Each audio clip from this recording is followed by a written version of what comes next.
Hello and congratulations on getting access to this video course on email marketing automation. We're going to talk about how to set up your email autoresponder using GetResponse.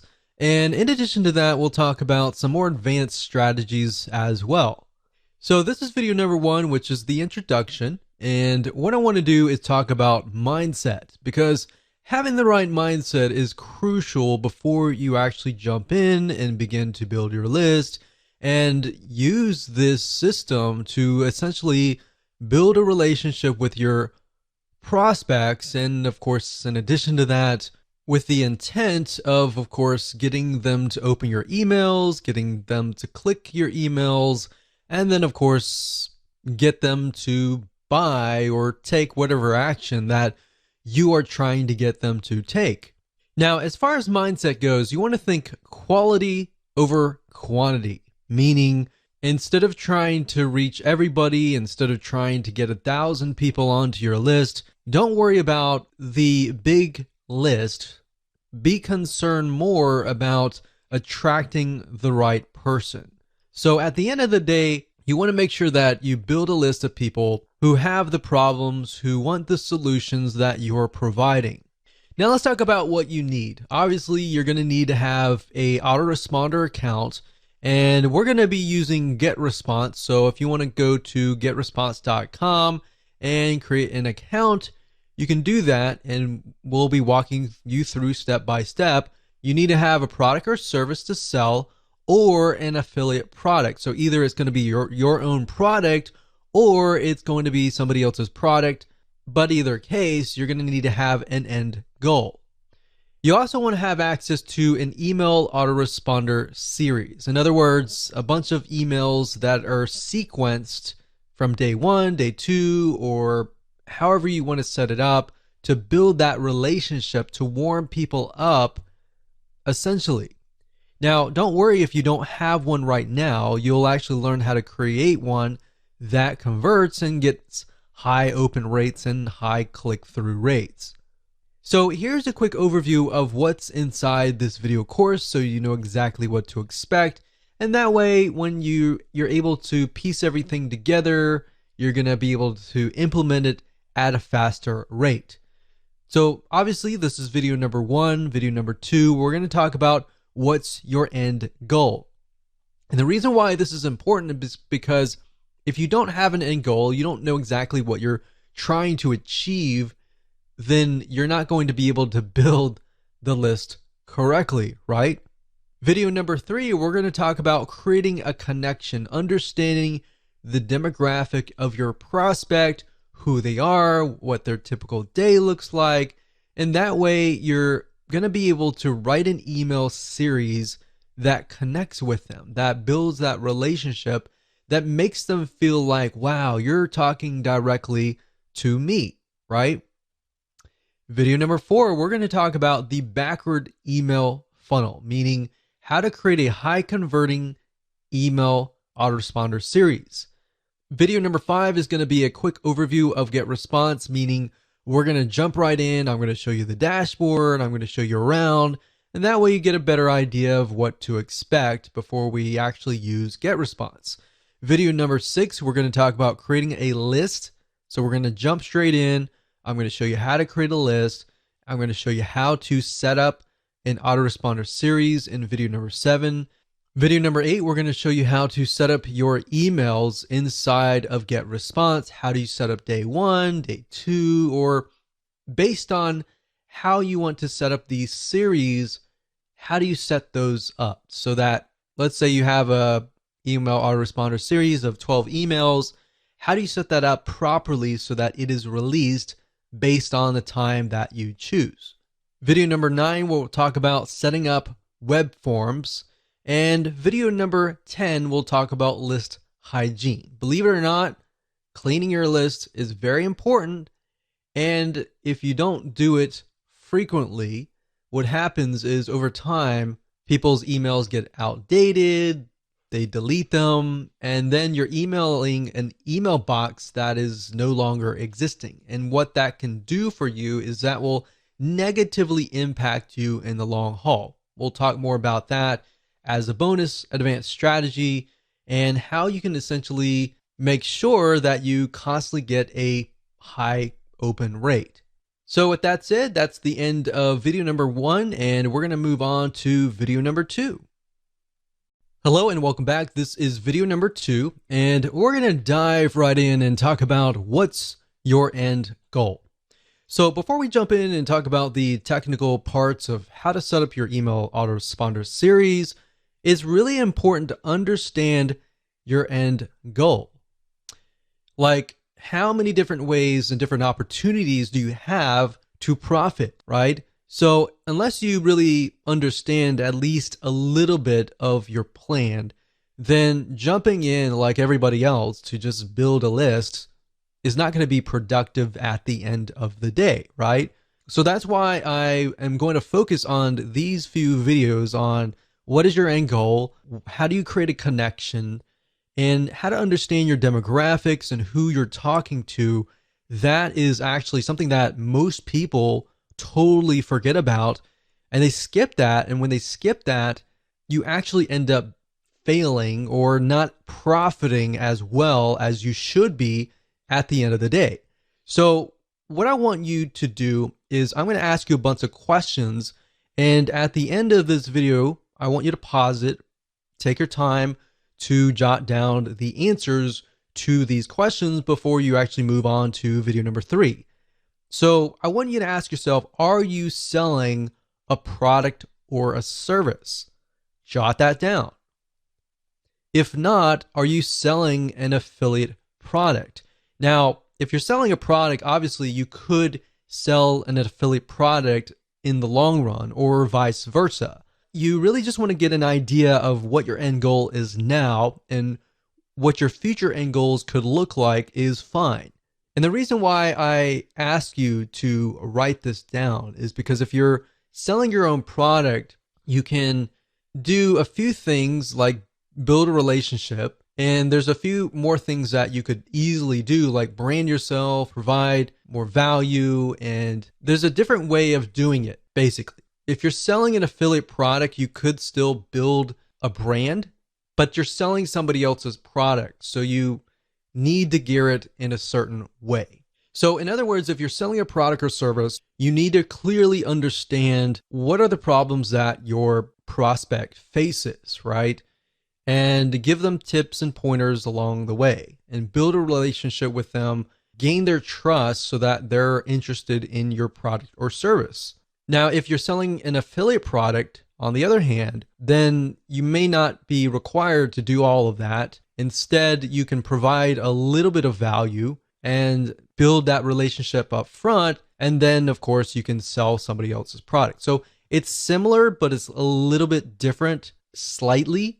But knowing your end goal is key. So if you're selling your product or service right now at this very moment, then write that down. If you're not, and you're selling an affiliate product right this moment, then jot that down. All right. The third question I want to ask you is, why are you trying to build this list? You might answer, well, of course, I'm trying to make money. I'm trying to build a list.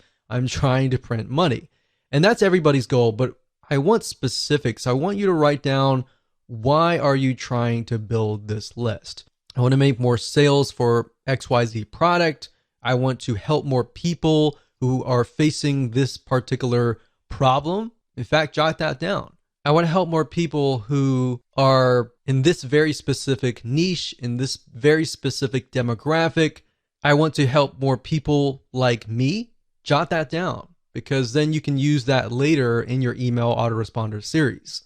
So beyond the intention of just making money, what is the real reason behind wanting to build a list? Or in other words, you could rephrase it as, what are you trying to achieve? So if you have somebody that you're passionate about helping, envision that person in front of you and think about, why are you trying to help them, right?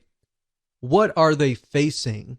And this kind of goes into video number 3, and we'll talk more about that. But if you think about, why are you trying to achieve them? What are you trying to achieve in this whole project of creating this list, or this journey of creating this list? What do you want people to feel like? Do you want people to feel like they trust you, that, or you want people to laugh? Do you want people to feel sad, feel happy? What do you want them to feel like as you're building that relationship? Now, you might ask, why would I want somebody to feel sad? Well, if you're trying to gradually build up to that point of trying to sell them, you want to focus on their pain. Not necessarily your goal is to make them sad, but your goal is to find their pain and to show them that you understand their pain. You understand where they're coming from, right? And from that point, how do you heal them? How do you help them? How do you solve their pain? All right. So that's what you want to do, and jot that down.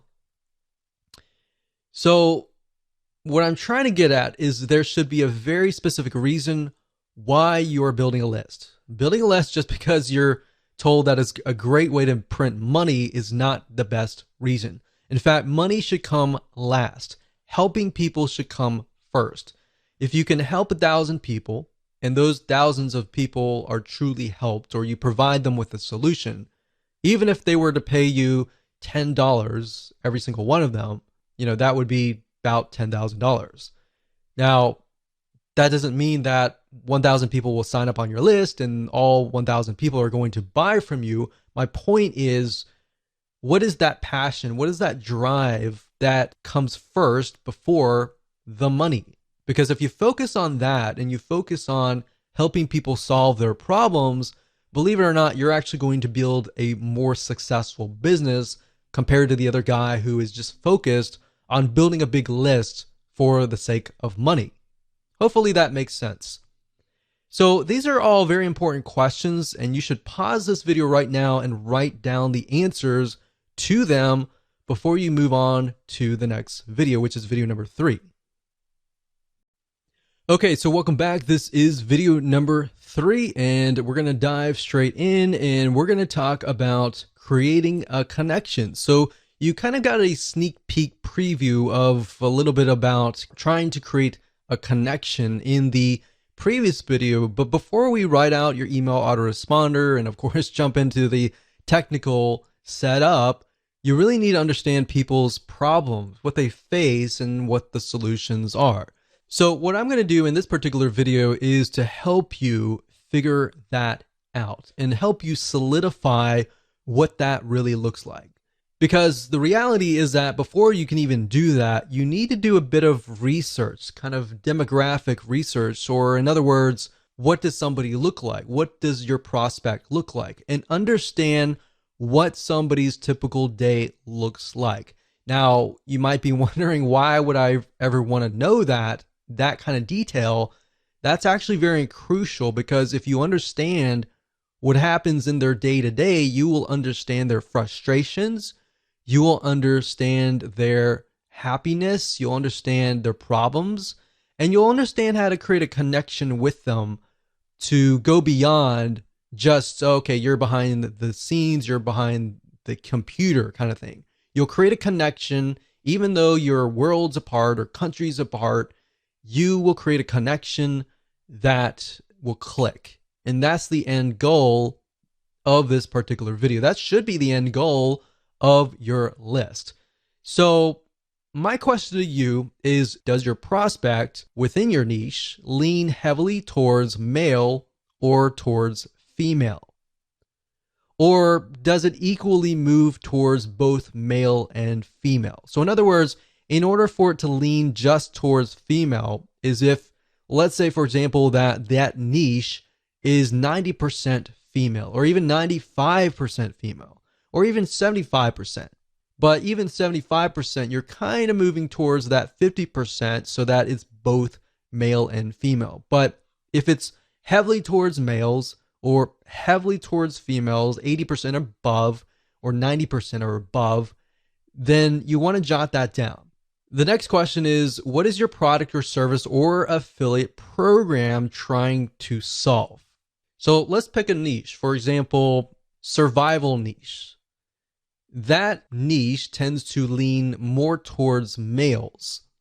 And if you think about it, why would they be interested in survival? Well, natural disasters like earthquakes, tornadoes, and all of that can happen. The best thing to do is be prepared. So a lot of times, whoever the breadwinner is, male or female, but this just happens to lean towards males more heavily, they think about what could happen in those situations.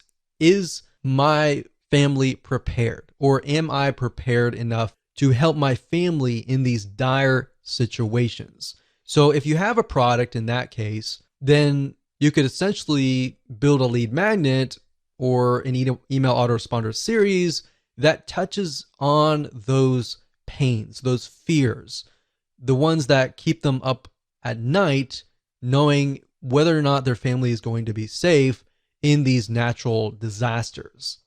It doesn't matter if you're selling a product or service or an affiliate program. The whole goal of every single one of these items is to build a relationship first. Then you can sell your product, then you can sell your service, and then of course, then you can sell your affiliate program. So oftentimes you'll find that the best converting email autoresponder series, they tend to build a relationship first rather than selling first. A lot of times if you sell first, you'll actually scare people off or piss people off, and they'll simply go to your competitor.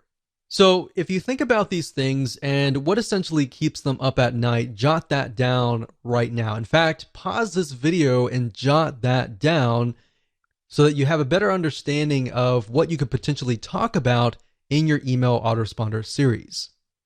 And while yes, it does seem a little bit basic, and while you may have heard this over and over again, and you might be thinking, yeah, whatever, let's get on with it. Really, trust me, this is actually very, very important. And this is something that we didn't really even think about long ago when we built lists, and we couldn't figure out why the lists weren't converting, is because if you start with the problem, the pain, and move on to the solution, you have a better gauge of where people are at and how you can get them to a certain point. But if you build a list to build a list without any sort of plan, without even understanding their problems and pains and all that, you don't really know where, in what stage they are at. Does that make sense? So believe it or not, this is extremely important. You need to jot these solutions down so that people feel connected to you, or else, of course, they'll leave. So with that said, let's move on to video number 4. Hello and welcome to video number 4. We're going to talk about the backward email funnel. Now it's time to start mapping out your email series. So past this video, we'll actually begin to do the technical setup.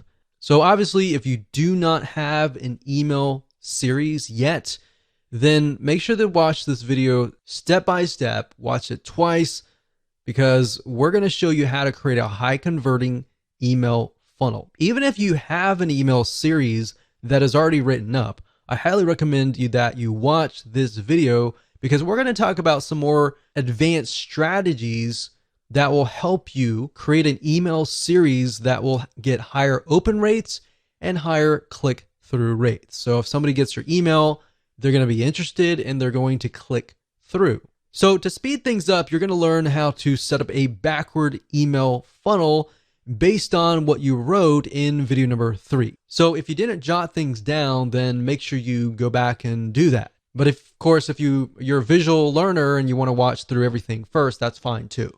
Now, the point of the backward email funnel is to start at the very last email, which typically starts with "buy my stuff" emails. And it'll make more sense when I show a mind map and the process of how to create the funnel. Now, the reason why we want to go backwards is because psychologically, when you move forwards, when you write the first welcome email, the second email, and all that, it's actually very hard for the brain to think that way. In fact, if you start at the very last end goal, which is "buy my stuff," you'll begin to think of the missing pieces and how you can fill out. Let's say you have email number 12. You'll figure out email 11, 10, 9, 8, 7, 6, 5, 4, 3, 2, 1. very, very easily. And it actually, psychologically, you'll be able to speed it up. You'll be able to create a higher converting email funnel. So to kind of give you a brief idea, the emails before that should build a relationship, should hone in on the pain, because you got to assume that the people that are coming to this list are people that do not know you. But of course, if they know you, then that's even better. So what you're trying to do is do the worst case scenario where people do not know you. Create an email autoresponder series based on that. If you do that, you'll actually get a higher conversion rate. Obviously, there's no guarantee, but statistically from our own test, that's what we found. So in other words, most of your prospects aren't going to know you. They just have an issue or a problem that they want solved. In fact, most of them don't really care about you. They just want a solution to their problems. Now, of course, over time, as you write to them, you give them solutions to their problems, not the complete solution, which is going to be the end goal, the product or service or affiliate product, but little snippets of gold, little snippets of tips here and there. Over time, they will build a relationship with you. To make more sense, what I'm going to do now is break things down via a mind mapping software. So let's go ahead and do that right now. Okay, so now we are at Lucidchart, which is a flowchart system. Now, you don't need to use them. You can use anything that you would like to use. You can even use a piece of paper. The point being is that a lot of people, they tend to start with the welcome email, or they immediately go into buy my stuff. And if you think about it from your own standpoint, if you're interested, but you're not really interested in any specific product, but you are interested in maybe solving your problem. I mean, who likes to go to car dealerships and have somebody hound over you to say buy, buy, buy, buy, right? Most of us, unless we've done our own research before and we're there to buy, we're not ready, right? So that's why I say start at the very end. Start where you want to get people to buy your stuff and then move backwards. So if this is your, let's say, 6th email or even 12th email, doesn't matter. You just want to start at the very end. And then what we want to do is we want to move backwards. So we're going to move from here all the way back over here. So buy my stuff email back over here. Now you might be thinking, well, what exactly does that look like? So let's take, for example, the example that we talked about earlier about the survival product. So let's say, for example, that we are selling survival kits, maybe meal kits. So what is related to meal kits? So if you think about it, when you have an earthquake or you have a tornado and all the power grid has essentially been disabled and you don't have access to a microwave or anything like that, then how do you survive? So what kind of content could you essentially provide? So if we open up our little nifty notepad here, we could just start brainstorming survival meal kits. Maybe the top 10 ways to create your own survival meals. Now, maybe you want to talk about how to do it, and the whole process is very time consuming, right? So this might appeal to people who have a lot of time on their hands, but for the most part, most of your audience, they're not going to have a lot of time to actually do this. And that's why they're going to buy your survival meal kits, right? So maybe you can talk about top 10 ways to create your own top number 10s, and start with the number 10 and then go to 9, 8, 7, 6, 5, 4, 3, 2, 1 kind of thing. So maybe at the last one you mention that and you say, well, this process is very time consuming. So if you want to skip, if you don't have 40 hours a week or something to create these meal kits, and you don't want to create it, and so if you want to skip that process, And you can start listing why are your meal kits better than everybody else, right? So in that case, you could say, well, they're better because they're freeze dried and they will last longer. So if you were to create it like a DIY, if you were to create it yourself, then maybe it would last like 1 month. But if you come with us, then ours will last like 12 months. So if you're out in the wilderness and you got 12 months, then these foods will last you about 12 months. I would start hitting on pain points, fears, power grid out. So not having power for more than a week. And that's happened. We've seen that in a lot of natural disasters where there's no power and there's literally no food in the grocery stores. And there's like chaos and everything like that. So the point is, how can you take these items here and then insert them into your top 10 ways? So when they sign up for top 10 ways to create your own survival meals, or even top 10 ways to survive in earthquake, then you start naming the top 10. So number 10, it can be, something. Number 9 can be something. And number 1, or you could do like top five ways, and then email them 5 emails. And by the 5th email, you've provided so much value that they are going to trust you. And then you can have the survival email kit. So then you can have the buy my stuff emails. So by working backwards, then we can say, okay, this can be top number 1.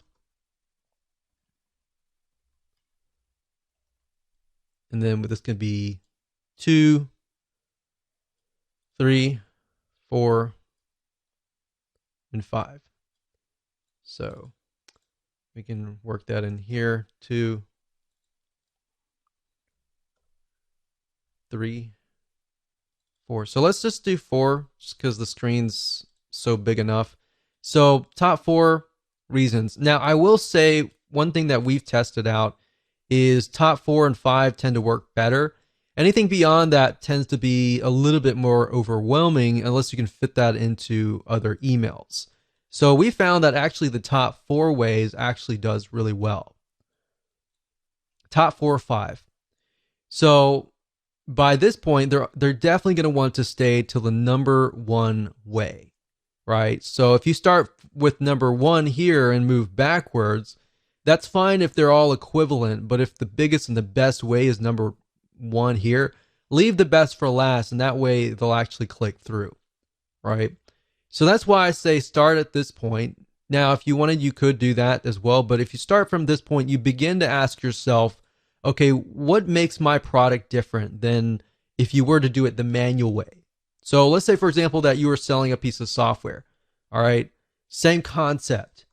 So if we were selling software, for example,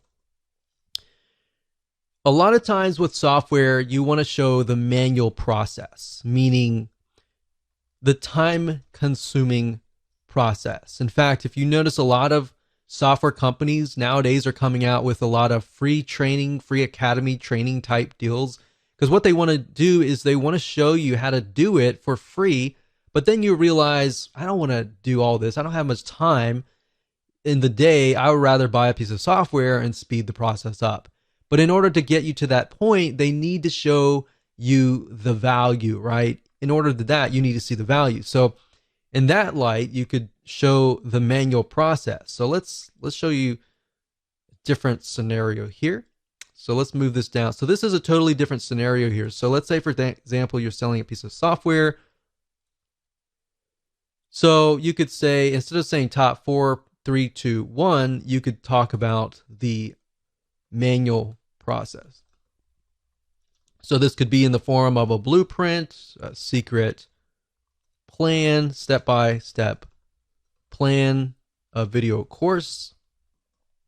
And then you talk about it every single email. Maybe you send them to a 5-minute video, which, by the way, if you do videos, make sure that your videos are short and sweet, especially if they are kind of lead magnet type videos. It's fine if it's a video course that they just purchased, like this one right here, But keep in mind that they have a short attention span. So if you do this, maybe the first thing would be, if this is a blueprint, what I would do is I would do a PDF, like a PDF blueprint. And then you say, in the next coming days or weeks, I'm going to show you step by step how to set things up. So we'll say step 1, step 2, and then step 3. So what you're doing here is you're showing that they need all of these emails in order to create a complete system. If you give everything up front at the first email, they're not going to have a reason to stay, right? So you want to make sure that you have it so that this is a complete system. So if they unsubscribe here, it's going to feel incomplete. Now, if you think closely about a movie, for example, a lot of times our brains don't like incomplete. So if you were to watch a movie and you saw even half of it, in your brain, usually you will think, I want to see the whole thing, right? If I only saw half, I want to see the whole thing. That's why our brains do not like complete. So that's what I'm showing you here. Now, in practical sense, what does that look like? Now, if you start out, welcome to, let's say, survival meal kits. So the first email will be a welcome email. Now, you want to make sure that you connect the emails. So at the end of the first email, and you talk about the top 4 reason or whatever that looks like, then you want to connect that somehow to the top number 3 in that first email. So you want to say something like, P.S.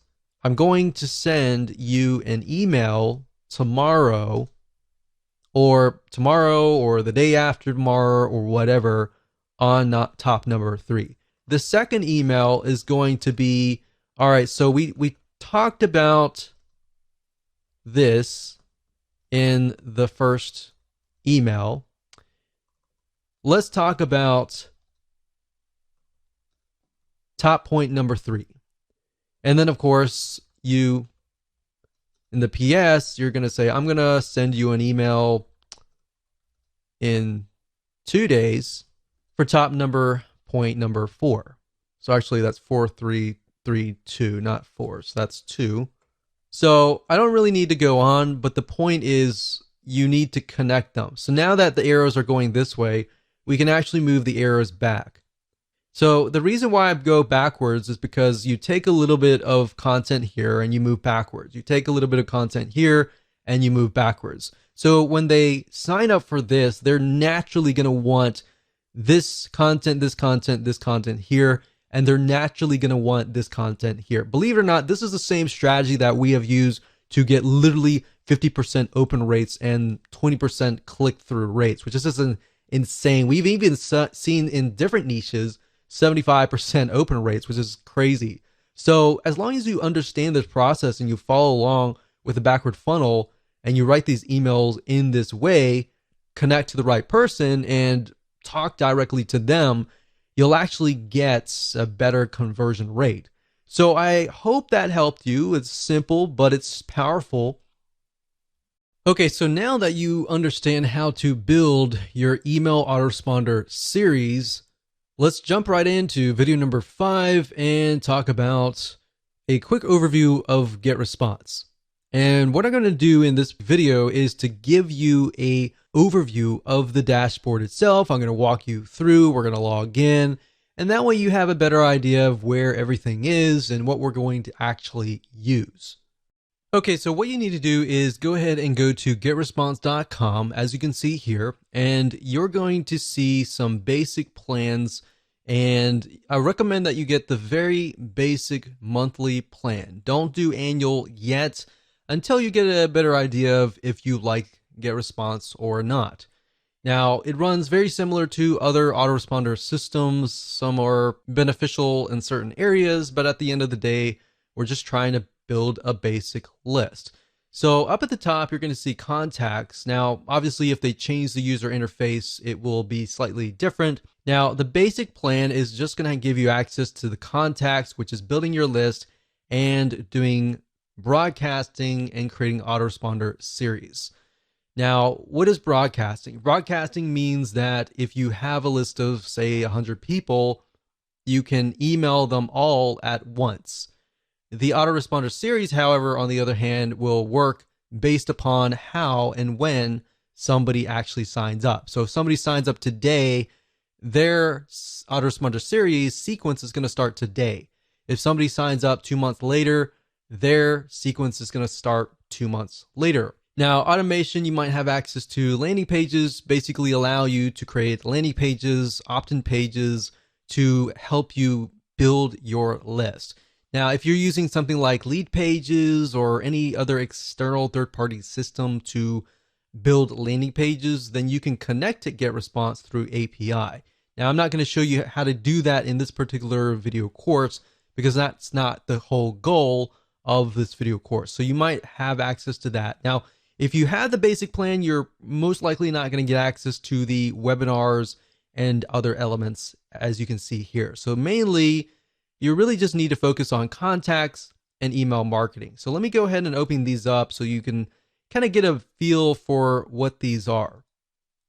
So this one right here is the contacts. So when you click that, you're going to see lists, which are the different lists that you can create for your individual products.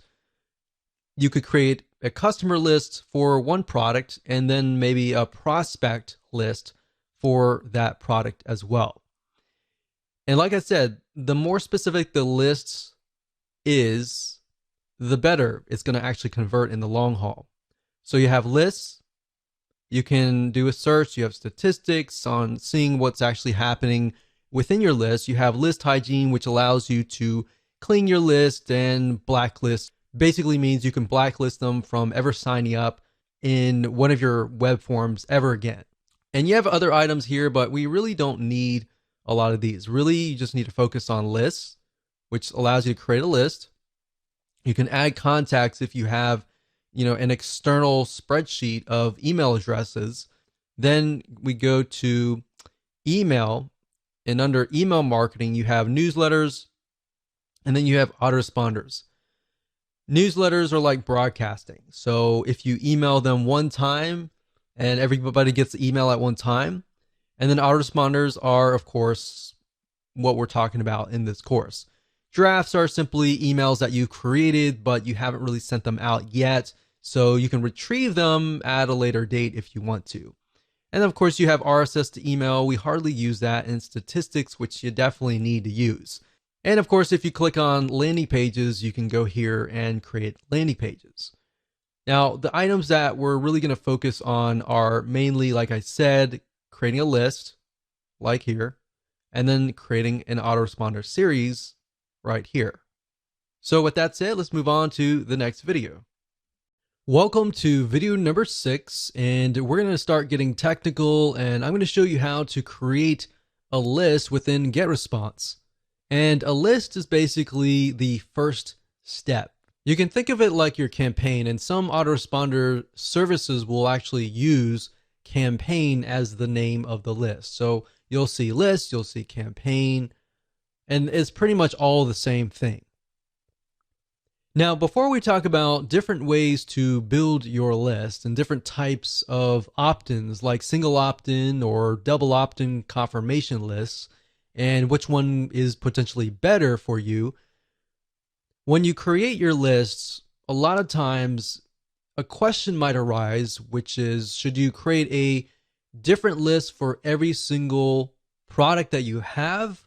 Should you create a different list for every different affiliate product that you're promoting? And the answer for that is this: yes. And the reason why is because when you're creating your list, you want to get as specific as possible. You don't want to have one list that covers 5 different products, because you're not going to know which product is which customer has purchased which product, right?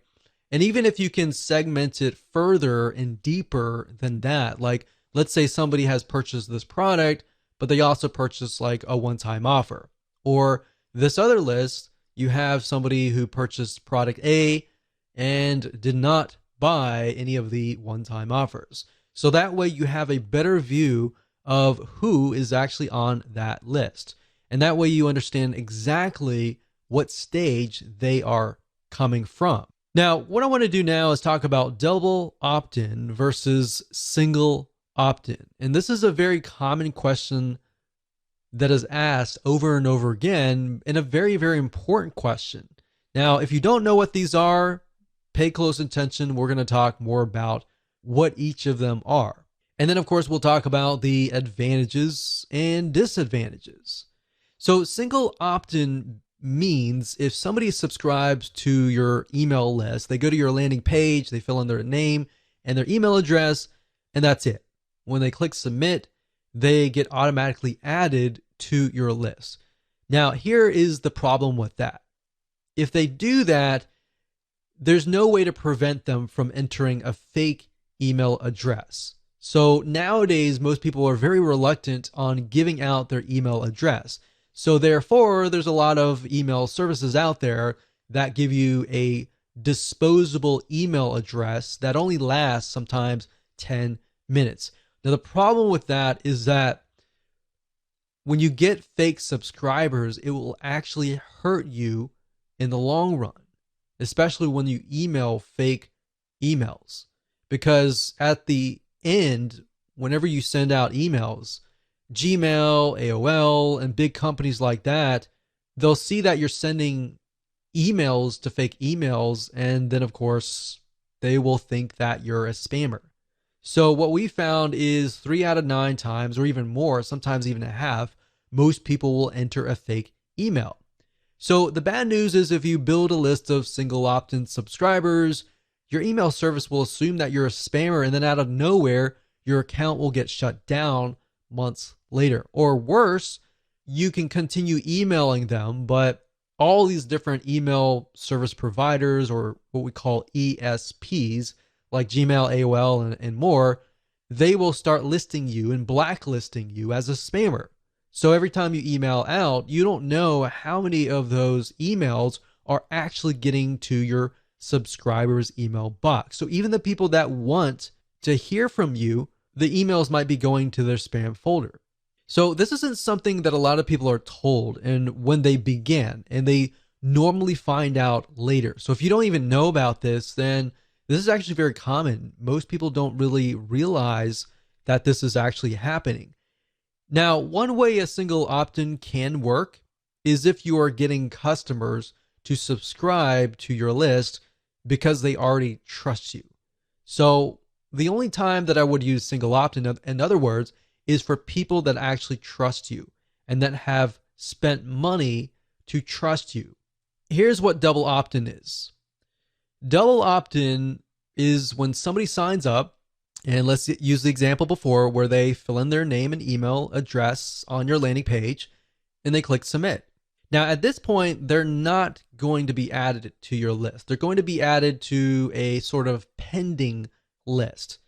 Now, what they have to do in this case is they have to prove that they are the owner of the email. So what happens is they get sent an email asking them to click a confirmation link. And when they click that, and once that is done, then of course they're added to your email list. Now, if they fill in the name and email address and it's all fake, then of course think about that. That email will never reach them. And that protects you by allowing you to build a quality list. So instead of building a big list of 1,000 people, you might be building a list of 100 or 200 people, but these people are basically saying, I want to hear from you. Now, there have been studies, there have been tests. Some say that double opt-in works better.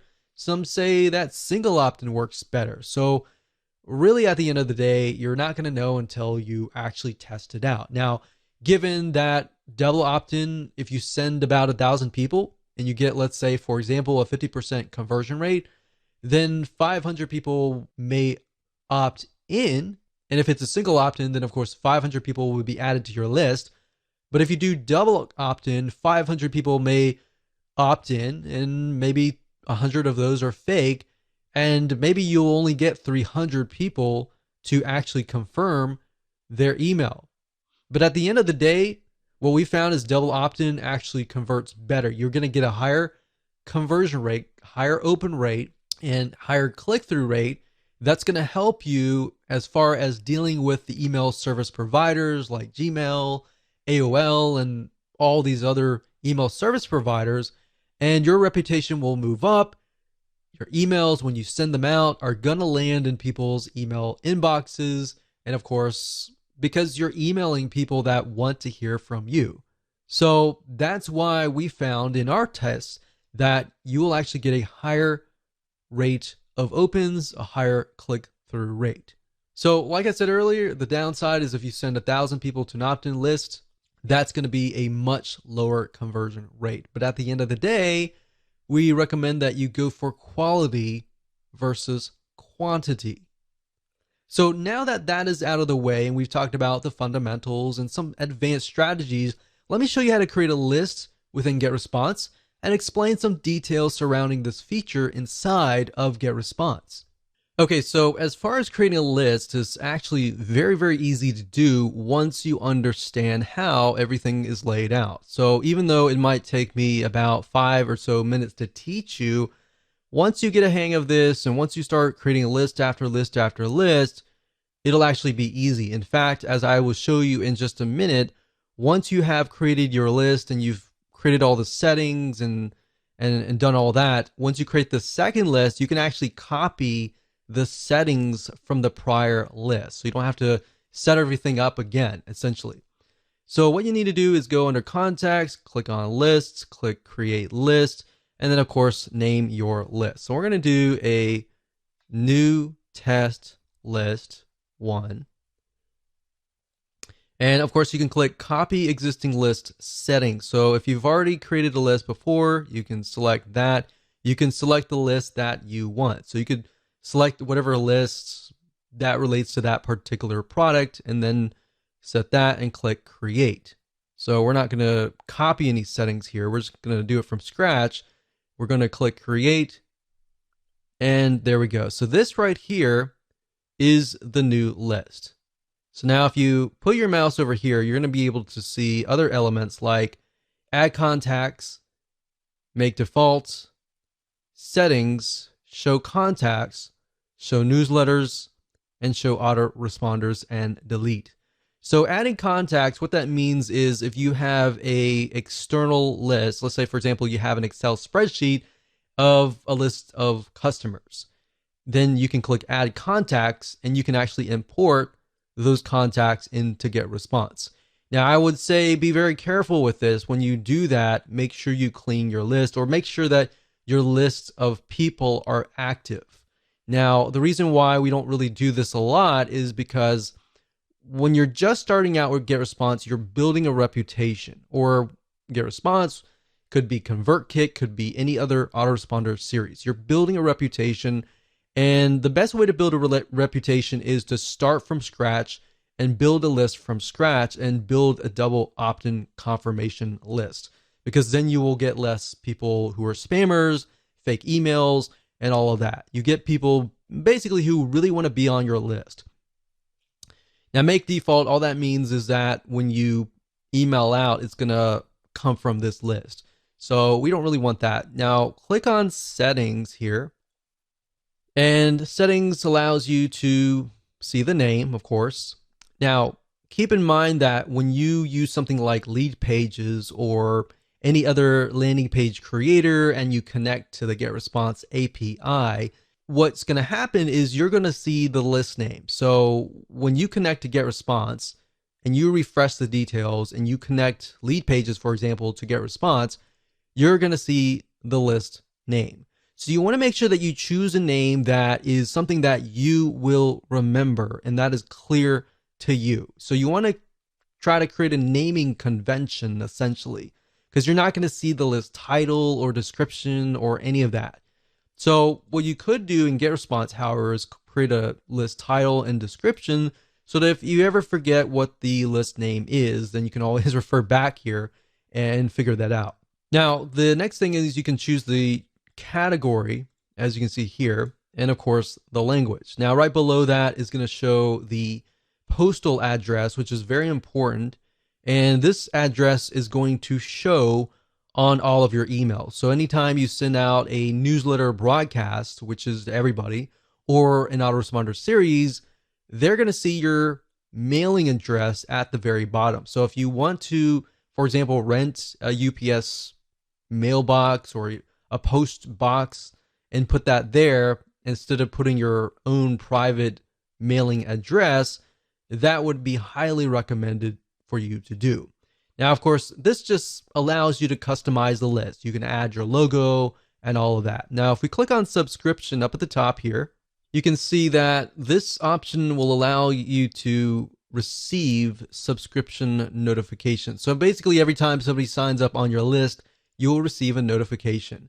Now, this is nice to have in the beginning when you're starting out, so it's kind of like a little motivator. But as time goes on and you start building lists of thousands and thousands of people, you most likely want to select this off. Now, what this here, it says require extra confirmations, double opt-in. What that means is the double opt-in list. Now, if you select this here, what that will do is whenever you create a web form and somebody signs up on that web form, they will be required to obviously confirm that they are real. So we highly recommend that you do that. Now, API subscriptions, what that means is that if you're using a third-party system like Leadpages and you're connecting through API and somebody signs up through there, unless you select this, it won't be double opt-in. If you deselect this, then it'll be single opt-in. So that's the main differences between these two.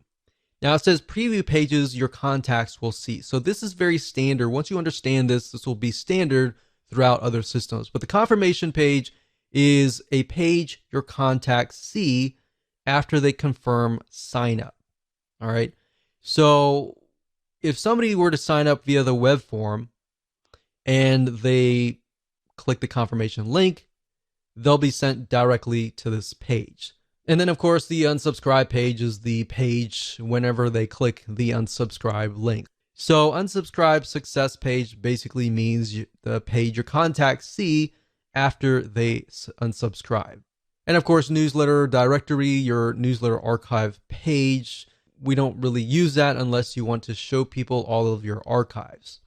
And of course, you can tell the system where you want to host your confirmation page, either getresponse.com or a custom URL. So if you don't want to use getresponse.com's standard page and you want to use your own page on your own domain, you can select this and send them directly over to there. And of course, you got the confirmation message, and you can say, I want this message to be in HTML format or plain text. Now, if you're asking which one is better, it really depends. You're going to definitely want to use HTML. Plain text is just plain text. There's no graphics, there's no nothing. It's just plain. So at the end of the day, it really depends on your list. And of course, you can change the confirmation message, which is the message that they'll receive saying, okay, we received a notification that you signed up on this list. Are you serious about this? Or was that actually you? So you can change the subject line to something that's related to what they signed up for.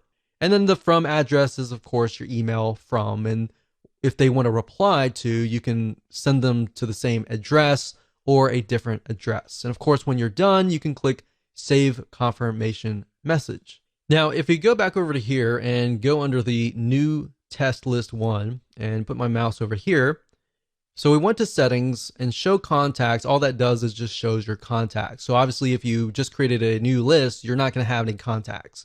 If you do have some contacts, you'll be able to see that information there. Show newsletters basically allows you to do broadcasts. So if you click this, you can do that. And of course, show autoresponders will allow you to create an autoresponder, which we'll dive in further in the next video. Hello and welcome back. This is video number 7, and we're going to dive right in and talk about setting up your autoresponder series. So once you create a list, you need to set up an autoresponder within GetResponse. Now, understanding how an autoresponder works is actually more important than understanding the technical parts. The technical is actually very easy.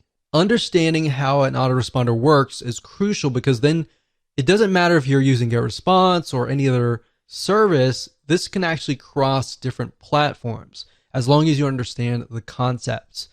Now, an autoresponder allows you to choose when you email your subscribers, the time zone, all of that. Now, a very common question that we have seen is, when should you email your subscribers? Or even how many times should you email your list? And while I can't give you an exact answer, I can say that it really depends on your audience. If you've done the proper demographic research and you understand somebody's typical day and all of that, then understanding when is the best time to email them is actually quite easy. Now, the beauty of GetResponse is that you can set it up to email them following the same time that they signed up, meaning you can catch them at the best time that they signed up. So let's say, for example, that one of your subscribers signed up on Wednesday at 3 p.m. What GetResponse will do is it'll actually detect that, and you could set that within your email autoresponder system and say, okay, email them every day at 3 p.m. or every week on Wednesday, 3 p.m. Now, you don't have to do that. You can actually set it up differently. You can set it up so that they receive an email every day, every other day, or once a day, and then you skip 2 days, and then you go 3 days. Or you could even set it up so that you only email them during Monday through Friday, and you skip Sunday and Saturday. Now, the only time that you would want to do that is, let's say, for example, that you're a local business or you know that your audience is not going to be available during Saturday and Sunday. So that's why it's crucial to understand when your prospect is actually near the email, they're near their desktop, they're awake, they're not working, and all of that. And like I said, you can email them based on time zone, which is great if you are reaching people globally. That said, what we have found though across the board in different niches is that we found that 10 a.m. or even 10:30 a.m. is to be the best time to email. What we found is weekends are also awful, and they're very awfully low in open rates, but they tend to be higher in quality click rates, meaning out of 1,000 people, you may normally get 400 people to open your emails during the week, but maybe during the weekend, you might only get 300. But out of those 300 people opening that email, they might click through at a higher rate. We can't give you a definite answer with that as well, because different niches are different. Another thing we found is that Mondays tend to be low. And that typically is because people are coming off the weekend, they're tired, and they a lot of times don't really want to check their email. They have to check their email, but they may not really want to check their email, or they're catching up on things and they're really, really busy. But we found that often Tuesdays or Thursdays tend to have higher open rates. Now, if you want, you can go to Google and type in the best time to email your audience in a specific niche, and you might actually get that data.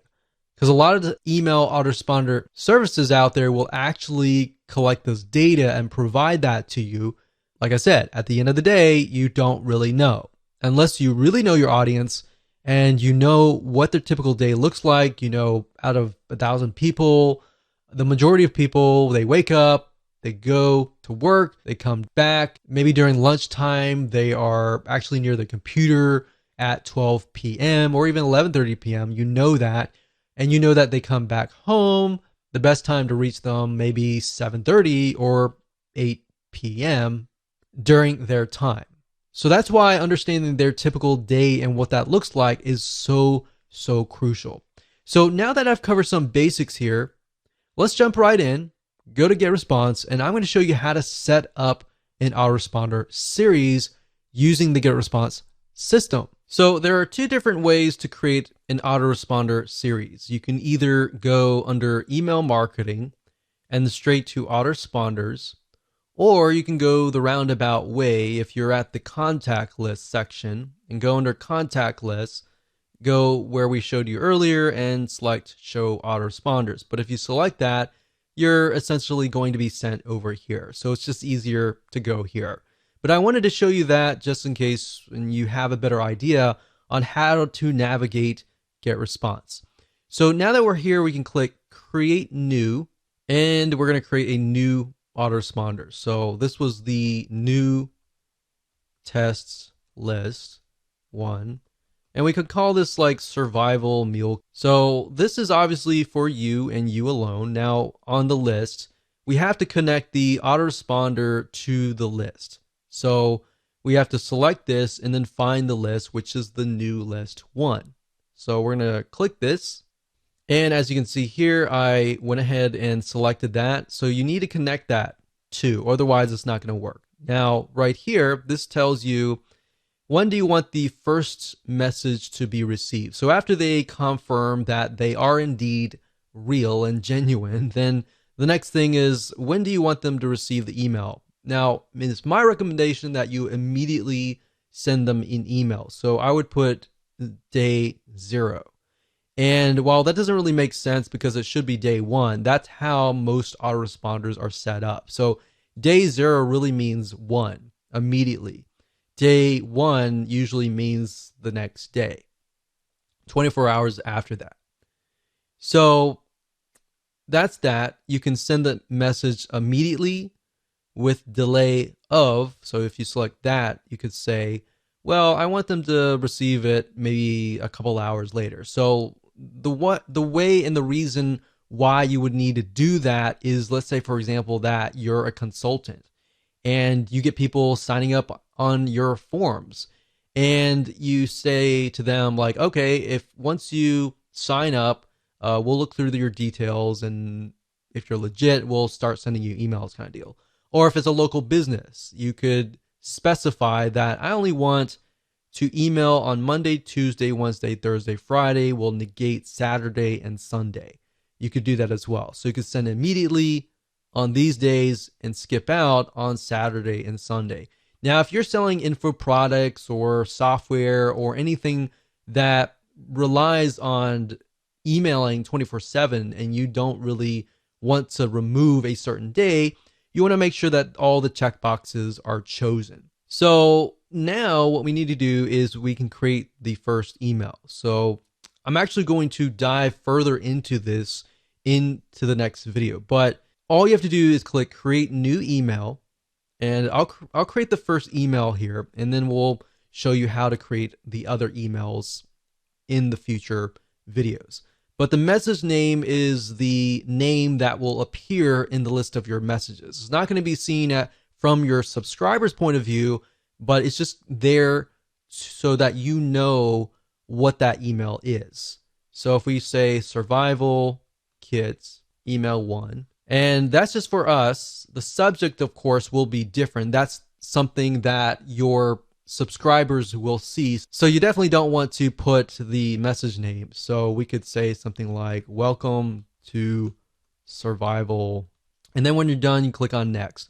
Now, I don't want to cover too much because we're going to actually show you that in the next video.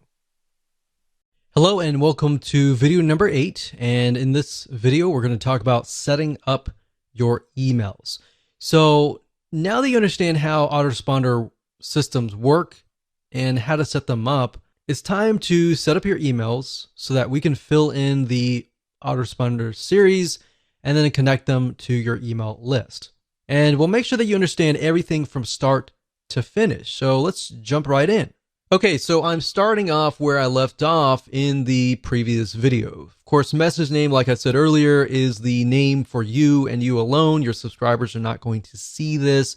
And of course, subject line is going to be the title or whatever shows up in the person's email box before they click. So you definitely want to make sure that they know that this is coming from you. So if they signed up for, let's say, survival meal kits, then you need to do that. Or if they signed up for the top 5 ways to make meal kits, so you could say, here's your top 5 survival. So you want to make it short and sweet, but to the point. And if you can think of less words to fit what you're trying to do, that's actually even better. So once you're done, you can actually personalize this as well. So we can say first name, here's your top 5 survival guide. And you can add symbols as well. One thing that we've tested and we found that works really well is emojis or symbols, like so. A lot of emails, you'll notice they don't have a lot of emojis or symbols. So if you can add them, that will actually get people's attention. Now, you don't want to do it too much and overdo it, but that's there if you need it. And then we'll click on next step. Now, it's at this point you can decide what you want to do next. You can either choose pre-designed templates and make it pretty, or you can simply go straight to plain text, which basically means there is not really going to be any graphics or anything. It's just going to be plain with links. Or you could do HTML editor. So it's really up to you. If you're just starting out, I would highly recommend that you choose one of these templates because they look really nice. And unfortunately, people do judge you by what they receive. Now, it really depends on your audience. If they really just want the content and they want the report. Now, keep in mind that if you are trying to track if somebody actually opened the email or not, you definitely need to use the HTML code editor. The plain text editor doesn't really track that information, but what it does track is if somebody clicks on your link. Because what happens with the HTML code, they'll insert like an image, and if somebody opens like their email on their phone, it'll load that image and it'll trigger the stats to let you know that, oh, this person actually opened their emails. So that's just something to think about when you get started, because if you only do plain text emails and you do a search on how many people actually opened your email and read it, the data is not really going to be there. All right. So that's why that is important. So let's say, for example, that we're going to go through here. So we got creative agencies, arts, education, financial services, online marketing. So since we're dealing with food in this case, we could select something like this. Now, one thing that I have noticed with a lot of email service providers is that if you insert way too many images, that can actually impact you negatively. Because if you think about a lot of spam email, they tend to contain a lot of images and very few words. So you definitely want to keep a balance of words and images. And you also want to think about, is this going to look right in somebody's email inbox if they're using a mobile device or if they're using a Mac? And there's many different types of resolutions: PC, Macs, mobile devices, tablets, and all of that. So selecting a template is actually very easy. You just point and click and you can get it done. For the sake of simplicity, I'm going to choose HTML code editor. Now, this might look a little bit daunting, but it really is not. If you click on Show WYSIWYG, WYSIWYG is what you see is what you get. And what that means is it's an editor, and what you see is literally what you get. And it's kind of like a Microsoft Word processor. You could say, hey, and you personalize this, so you can do first name. Now, this is only going to work if you are actually accepting their first name and last name on your form. If you're only accepting their email address and you put this here, it'll actually say, hey, friend, or even hey, NA. And you don't want that, the NA part. So if you're not doing that, just say hey. But this personalized button here allows you to personalize your email. So you can do first name, last name, email. You can do country. You can do all sorts of different variables, phone number, and all that. And like I said, they're only going to work if you've collected that data, because if you haven't, it's not going to work. So a typical welcome email will say, hey, so-and-so, thank you for signing up. Here is the free report or software or ebook or checklist. Now, if you're following what we talked about earlier with just the emails, you can say, thank you for signing up. Here's the top number 1 or top number 4 way to create your own survival meal kit. So you can enter that information down below here, or you can include a link. So if you were to include a link, let's just use Google, for example. So http://www.google.com. So you could do that like that, and you can link it, or you can say, click here. You can highlight that, and then of course you see this little chain. The chain is a link. So if you think about chain link, that's where it came from. So we can copy that here. You can say open this in a new window. So if somebody clicks it, then it's going to open in a brand new window. If you don't have these elements, then what's going to happen is when they click the email, they are going to be forwarded directly to wherever you're sending them. So you can say, here's the top number way, click here, your name, and then you can say PS. By the way, tomorrow I'm going to send you the number 3 way to do blah, blah, blah. So like I'm saying, you don't really need to, obviously, survival meal kit, but you can use it for any niche. But as long as you connect it and tell them in advance, like, hey, there is something coming, then they're going to be excited about it and they're going to look for your email. A lot of times the reason why emails don't get opened up is because people are not looking for your email. They're just shocked and surprised. But if they're aware that it's coming, then they're more likely to be ready to open the emails. And that's why you get higher open rates because of that. Now, one thing I will say is what's nice about GetResponse is down here, when you're done, under test message, you can click inbox preview. And what that will do is it'll show you what it looks like in people's inboxes. So if it doesn't look right, you can always change it around. Now, the spam score allows you to see what your score might be. And in other words, how will your emails get to the inbox, or will it go through to the spam folder? Now, the nice thing about GetResponse is it tells you what you need to do. Now, this isn't really something that you can touch, but these here, HTML right here, there's no HTML tag. So because there's no HTML tag, I got a negative 0.6. So how do we bring that lower? Well, I'm going to show you. If you click on hide WYSIWYG, you're going to see HTML code. Now, don't make this scare you in any way. I'm going to show you how. So if we zoom in here, if we type in bracket, open bracket, close bracket, HTML, open bracket, close bracket, body, all right, and then we go to the very end, go to the very end here. So it's going to look like this. It's going to close, but instead of HTML and then body, it's going to be body and then HTML. So we type body, open bracket, close bracket, HTML. And then the thing that you need to do with the ending tag is a slash. The slash is saying, hey, this is ending, and there. So we've got HTML body, body HTML. You don't need to know what HTML is. You just need to follow that. Add those tags to the before and after, and there you go. So as long as it's not like 4 out of 5 or 5 out of 5, you're good.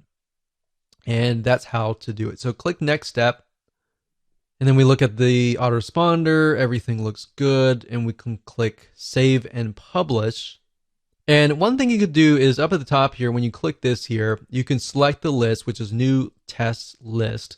And it's going to show you all the email autoresponders in here. So these are all the emails. So if you have a second email, we can add a new one and we can tell it when to send it. So as you can see here, this email is being sent and status is on. Send immediately any day of the week. So if we click on create new and we, let's say, for example, create a new email, and then we can name it. So we'll do survival email 2. And on day 1. So now if you want to do it every day, you can. So you create a new email and then a new email, and it's 0, 1, 2, 3, 4, 5, right? And then 6. But if you want it on, let's say, every other day, so we emailed out on the 0 day, we're going to skip the day 1, and day 2 is when we're going to email out. So it's going to be every other day. And the reason why you wouldn't want to do that is because you want to give people the ability to absorb the information. But if it's really short, straight to the point pieces of content, I wouldn't do every other day. I would just go ahead and start emailing them every single day.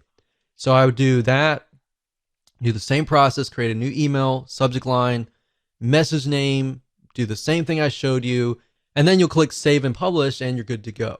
Now that you have set up your autoresponder system, you can set up your web forms. In other words, web forms are forms that allow you to collect people's emails and their names and get them onto your email list. Now, keep in mind that a lot of you may not need to do this, especially if you're using a landing page creation system like Leadpages or something else that connects to GetResponse or your autoresponder system through API.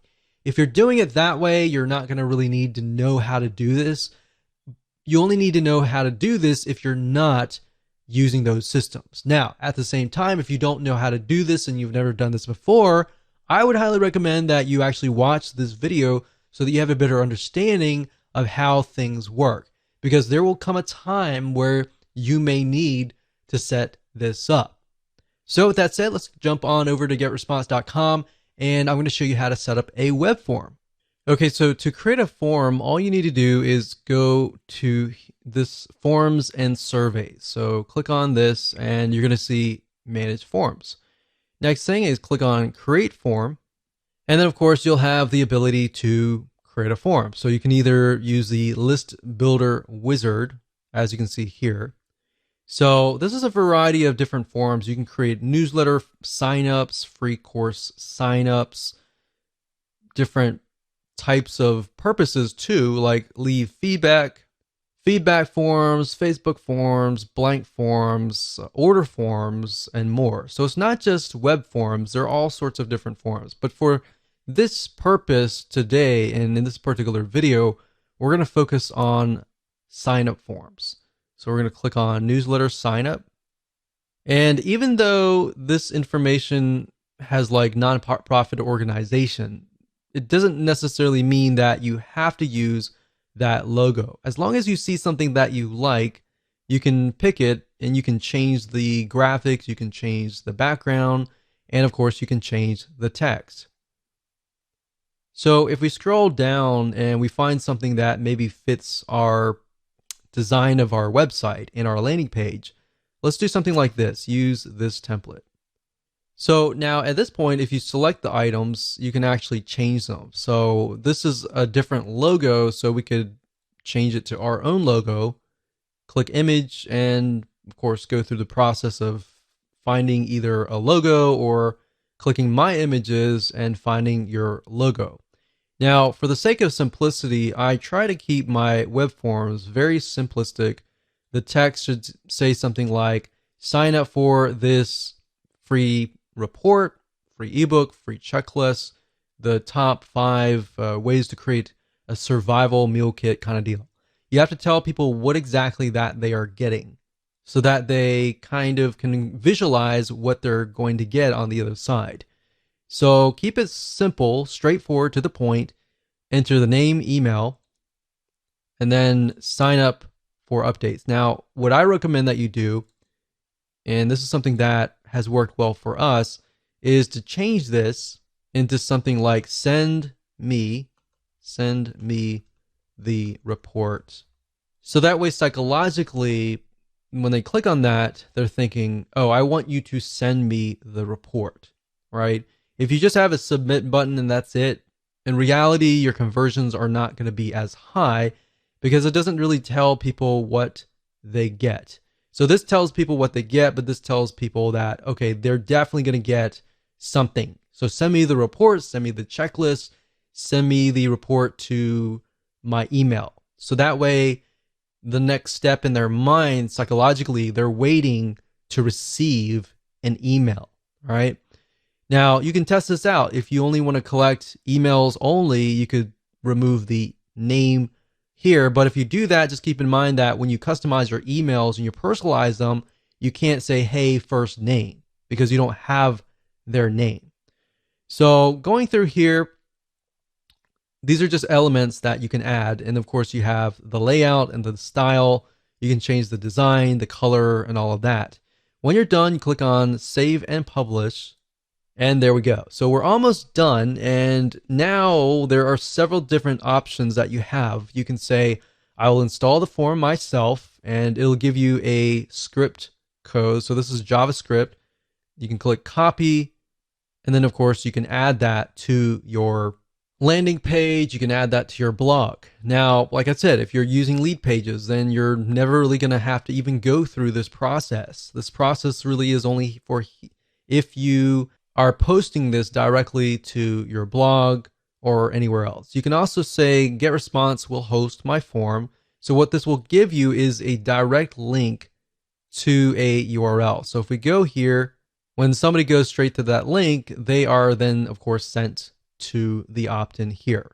I would not recommend that you do this unless it was like a customer or somebody that really trusts you.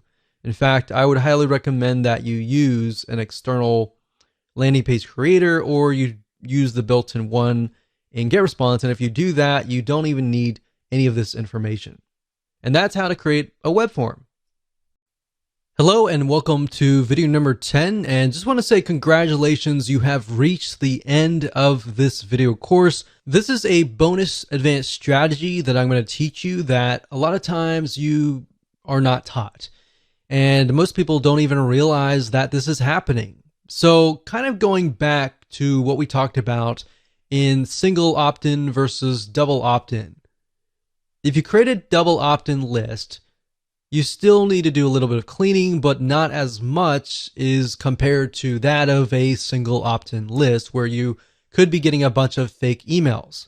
So in other words, cleaning your lists consistently and maintaining that every single month. Because like I said, email ISPs like Gmail, AOL, Yahoo, they do care if you have people on your list that are actually active or not.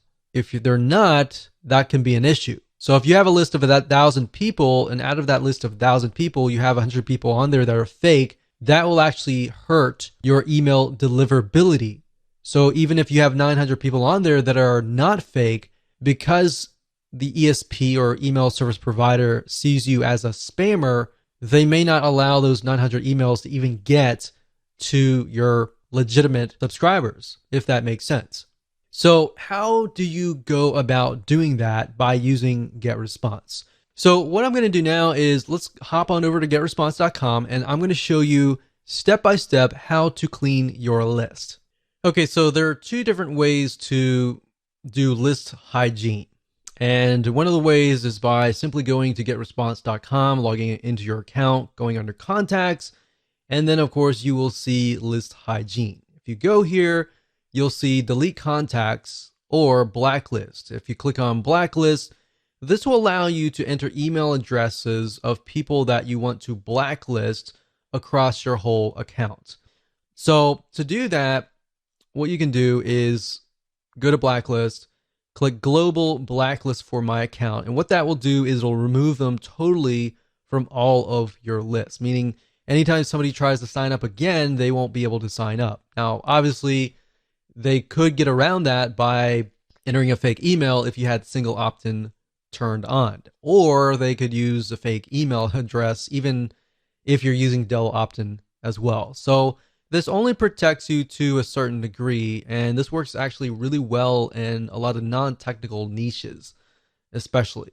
But if you are in a more technical niche like marketing or business or computers or programming, then this here can help you to a degree, but only to a certain degree. And of course, blacklist for specific lists, which allows you to blacklist people for specific lists. But at the end of the day, we recommend doing the global blacklist compared to the specific lists. Now, another way of doing list hygiene and finding people that are maybe not active is by going to click search. Now, another way to do list hygiene is go to search and click on advanced search. And what we're trying to do here is find people that maybe who have never opened an email before or have never clicked a link before. Now, one thing to note here is that unless your emails are HTML emails or template-based emails, you're not going to be able to track whether or not they open the email. So keep that in mind. Another thing is sometimes some devices won't actually load. If for example, Gmail, if you send an email to a Gmail account, a lot of times if you'll notice it says that the user has to click a link to allow Gmail to load an image. And if they don't click that and they open the email, then that's also hard to detect. So that just keep in mind that unless you have HTML email set up, that's one hard indication to go by. Now, one good indication to go by is if they actually click the link. So regardless of it's a plain text email or an HTML email, as long as they click the link, you can detect that. So what I would go by is people who do not click links. All right. What you can do here is you can do all selected lists, any autoresponder setting. So basically we're saying every single subscriber, and we're going to add a condition, and let's say contact actions. So message open. And like I said, it's hard to detect that. So let's say last click date. So if last click date is before a certain date, and we click apply, and we notice that we have about 100 people who have not clicked any links within the last, let's say, 6 months, then you probably want to delete them, because that means they're most likely inactive, and you're paying for inactive people. I know psychologically you might be thinking, well, I want to keep that list. What if that list were to come back? You put them into a segment, you email that list, and you say, hey, I noticed that you haven't clicked any links. I wonder why and how I can improve my content to fit your needs. Something like that may allow you to reactivate people who just aren't opening their emails. And you got to keep in mind, some people are just busy. So you can do that, but you can do the opposite. And let's say you send that out, nothing happens, and you might get a few people clicking. But then, of course, you have the far and few people that just don't click. They sign up, they forget about it, and they go to the move on to the next thing. So for those people, you can say contact actions last click date is before, let's say, 6 months out. So we click apply. And then now what we do is we see there's a certain amount of contacts down here that will be able to see how many people are not clicking the links. So now what we can do is we can save this. We can click this here, this email address, and we can save it as a segment, and then we can email that segment. There are many different ways of doing this, but you really need to get creative and just think about, okay, what signifies somebody who is not active? And if they're not active, I shouldn't be paying for them on my list. And number two, believe it or not, they will actually harm your list. So if you have a list of 1,000 people and only 10% are actually clicking through, or worse, only 1% are clicking through, then because it's a bigger list, you have a smaller amount of percentage. And as you're emailing out, the email service provider will analyze how many people are actually clicking your links. Now, let's say you have 900 people out of that list that are just inactive. So you delete all those 900 people, and then you are left with 100 people. But let's say those 50 out of the 100 people were clicking anyways. Now you've narrowed it down from a very small percentage down to 50% open rate and 50% click-through rate. So maybe a higher open rate, a larger 50% click-through rate. And that is why you need to clean your list.